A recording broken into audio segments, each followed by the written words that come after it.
मध्ये पावभाजी कशी करायची ती दाखवते। तेल टाकलेले, कढई गरम झालेली, मोहरी टाकली, जिरे टाकले, त्याच्यात हळद आणि नंतर ह्याच्यामध्ये हा मसाला वाटून घेतलेला आहे। मी लगेच वाटून घेतलाय कारण आमच्याकडे लाईट जाते सारखी। यात कांदा, लसूण, आलं, कोथिंबीर, ढोबळी मिरची, टोमॅटो हे सगळं मिक्स करून मिक्सर मधनं काढलेले आहे।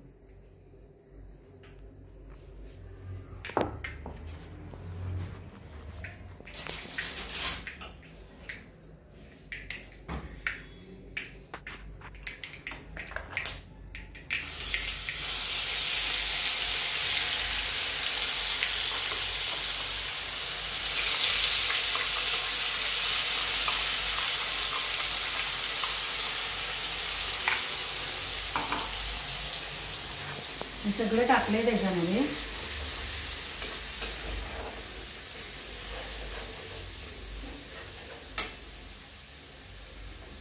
त्याला तेल सुटेपर्यंत परतून घ्यायचं चांगला।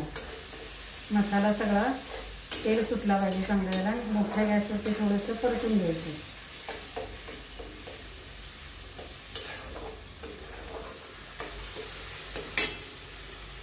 वाटाणे, बटाटा, वाटाणे शिजवून घेतलेले आहेत, बटाटे शिजवलेले आहेत, बटाटे थोडेसे कुस्करलेले आहेत, स्मॅश केले आहेत आणि वाटाणे जाड भरड असल्यासारखे हाताने कुस्करून घेतलेले आहेत। हे बघा, याच्यातनं असं तेल सुटायला लागतं हळूहळू।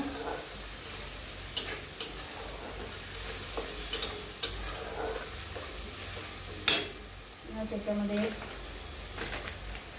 एव्हरेस्टचा मसाला घेतलेला आहे पावभाजीचा।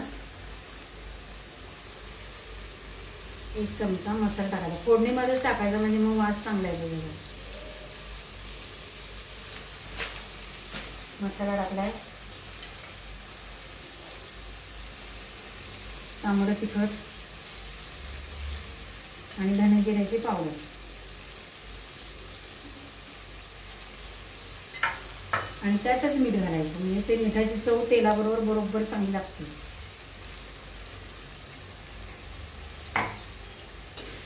सगळे मिक्स करून घ्यायचं।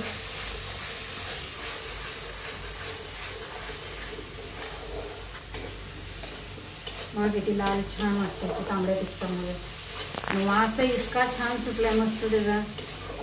हे बघा, तेल सुटायला लागलेलं होता।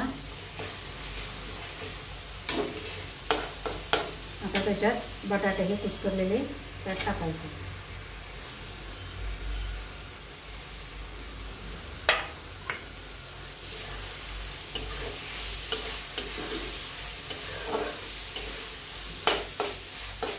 आणि हे कुस्करलेले मटार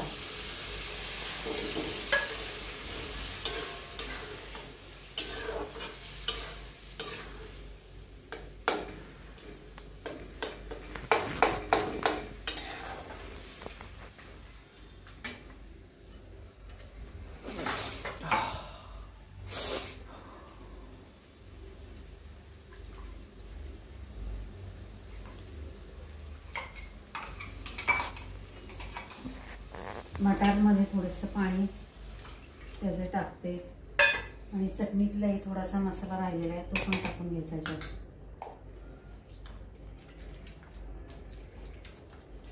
ह्याच्यात झाकणातले ह्याच्यातल्या सगळ्यातला मसाला येतो बाहेर, बरोबर त्याच्यामध्ये जातो तो।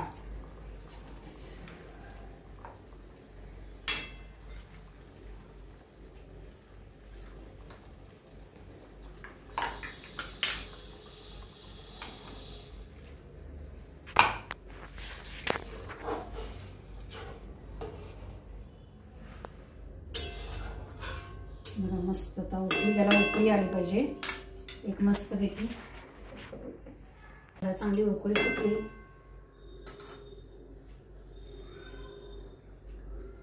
की त्याच्यामध्ये मस्का घालायचा।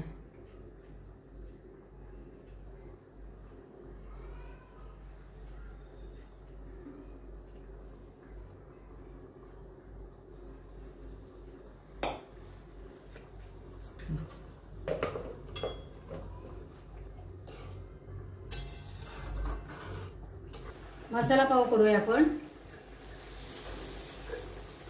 मस्का पसरवून घ्या सगळीकडे.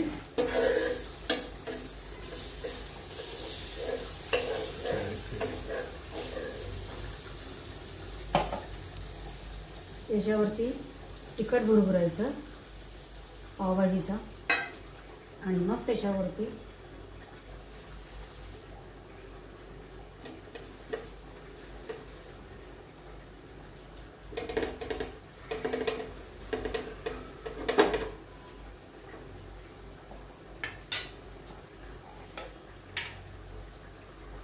त्याच्यावर परत थोडासा पावावरती मस्का लावायचा आणि मग ते पण परतलं जातं चांगलं.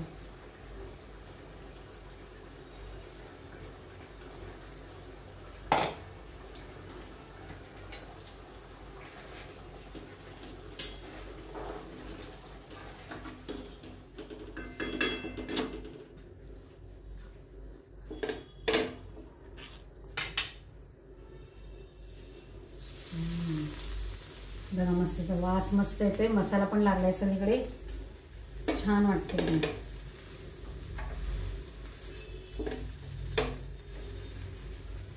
त्याच्यात आपण सर्व करूया.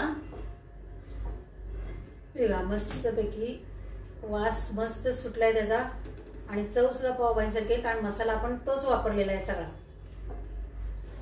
त्यामुळे चव त्याची सेम तशीच येते.